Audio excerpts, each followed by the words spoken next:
ও ভাইরা আমার, ও বাবাজিরা, একটু খেয়াল করে শোনেন।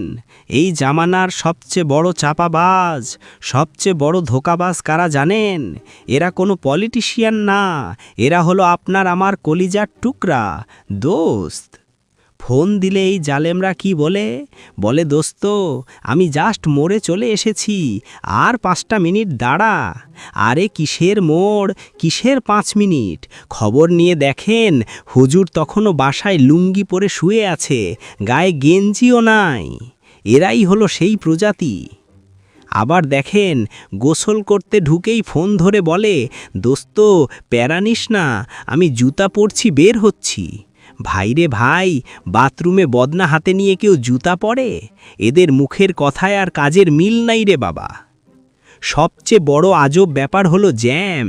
এদের রাস্তায় 24 ঘন্টা জ্যাম থাকে। রাত 3টের সময়ও ফোন দিলে বলবে, দোস্ত জ্যামে আটকা পড়ছি। আরে তোর জ্যাম কি আসমান থেকে নাজিল হয়, নাকি তুই রকেটে চড়ে আসছিস? এদের মুখের ওই 5 মিনিট মানে দুনিয়ার 5 মিনিট না রে ভাই। এদের 5 মিনিট মানে অনন্তকাল। কেয়ামত পর্যন্ত অপেক্ষা করলেও এই 5 মিনিট আর শেষ হবে না রে ভাই। যখনই শুনবেন দোস্ত বলছে আসছি, ধরে নেবেন হুজুর এখনো ঘুম থেকেই ওঠে নাই রে ভাই। হেদায়েত নসিব হোক এই বন্ধুদের। ভিডিওটা ওই লেট লতিফ বন্ধুকে মেনশন করে দেন, যাতে ও নিজের ভুল বুঝতে পারে। আমিন।